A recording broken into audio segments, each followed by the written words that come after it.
Hey, what's up? Daniel West here from danielwest.co.za, and welcome to another exciting tutorial where we will create some rain.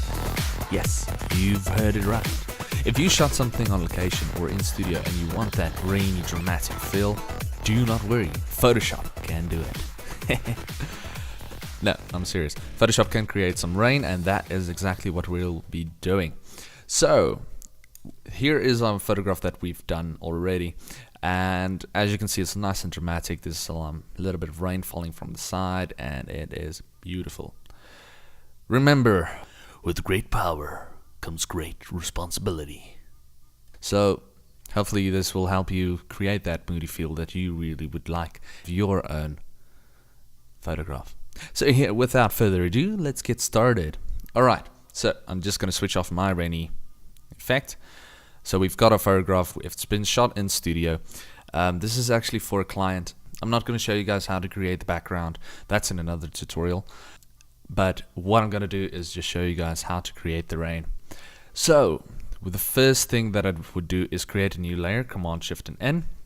Just call this rain. Nice and easy, and just say, okay, we leave it on the color on none. You can actually create it on gray. But I'm just going to show you the steps as we take if you do not go through here. So with the none selected, we just go down to mode, we keep it on normal, and opacity also 100%. Say okay. Now, inside of here, on our foreground, we are going to create a 50% gray. So you want everything to be 0, 0, 0, 0, and the K to be 50%. Or you can actually copy this 929496. Alright, and we say okay. So what we're going to do is we're going to use the fill, the paint bucket, and we're just going to click on it with opacity of 100. Oops, and we've got a completely 50% gray like layer. So once we've got that, we're going to go to filter, noise. We're going to add some noise. And now the fun part over here is usually it starts around like 0% or whatever. You can choose any one of uniform or Gaussian. I like to use Gaussian. It gives a little bit more of a a natural feel in terms of it catches the noise a little bit more. If you go with uniform, it's obviously much more uniformed. For rain, I like to go above anything above 150%, 180, 178, anything. We will select monochrome, because we wanted to have black and white. That way we can have it on screen a little bit further down. Alright, so monochromatic selected, and we say okay. Great, so there we've got our rain. Yes, you can see it is rain, right? Yeah. No, okay. There's still a little bit more of things that we need to do. So without further ado, let's go to filter. We go to blur, and we go to motion blur. Yes, alright. Now here you can select your angle. We can go 45. If it's really strong wind, we go 90, like just coming down is normal. 0% is sideways, obviously, and so on. So what we want to do is we go to about anything 55, even give a nice angle. That way our rain is coming from the from the right to the left. Otherwise, if you wanted to go left to right, you just go minus 45 or 54 or whatever you like to have your value. I like 72 actually.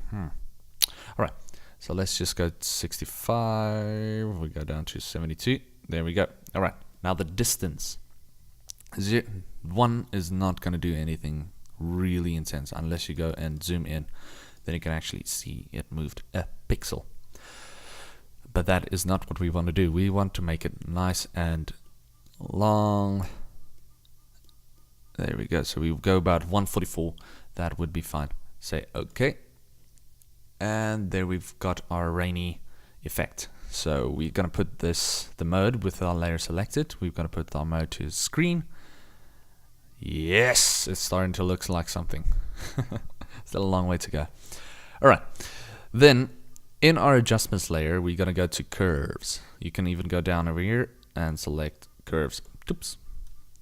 Great. Now with alt selected, you go in between the two layers, and this little pop-up thingy will come up, and you just click it. That way we parent this, that it only affects the layer. And that is exactly what we want. So now the trick is over here to make it a little bit more realistic is to click on it, create two points for you. All right, and the bottom one, you are actually going to take it down till you don't see much white anymore. The further you take it down, the less rain you're going to have. The more you take it up, the more rain you're going to have. So you got to play around with it. Now the white one, why I've made it there is I'm just going to create it, just going to push a little bit more, then I can see more white coming through. All right, so just slightly down. There we go. Great, that's looking good.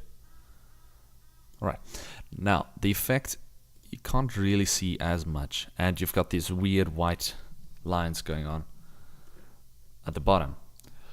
Not to worry, that is actually the blur that creates that. So how we get around it is you select your rain layer, Command T for transform, hold down Alt Shift, and just drag it slightly up, that it, that it gets out of the way.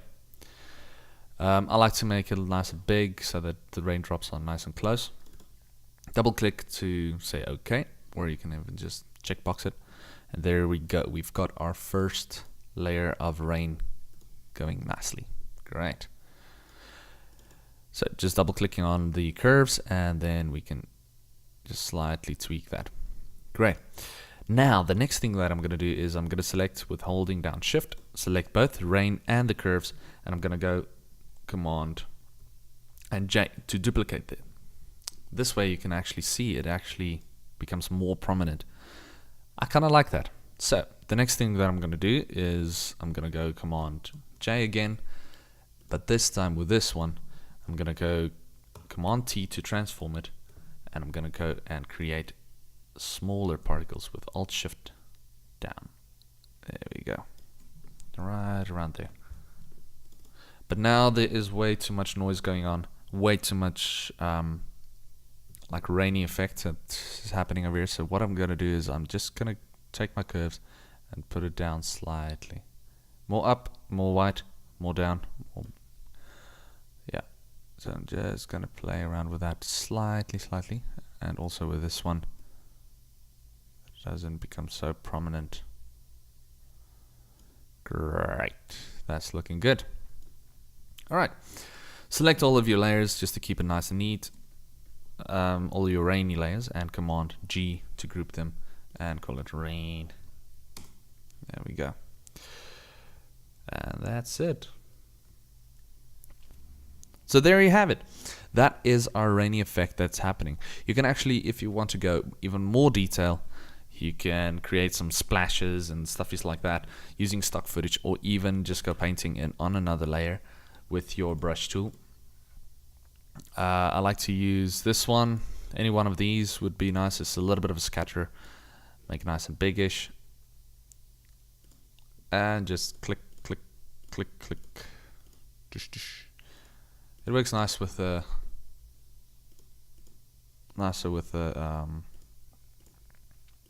with Wacom pen or any type of pen, but I like Wacom.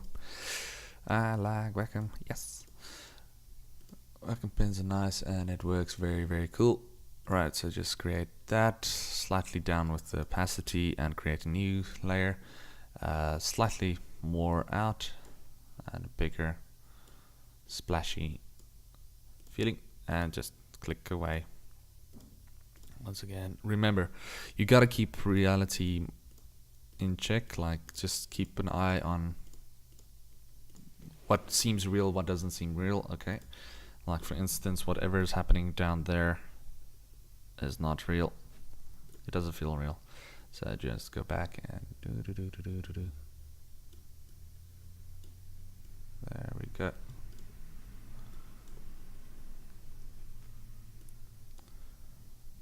Come on.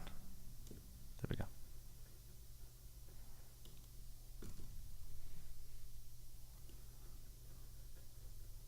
There we go. Opacity down and shot. So now you have those splashes going on Well, there you have it. The rainy effect using Photoshop and nothing but what the filters inside of Photoshop. Yes. If you like the video, please subscribe, and I hope to see you guys next time.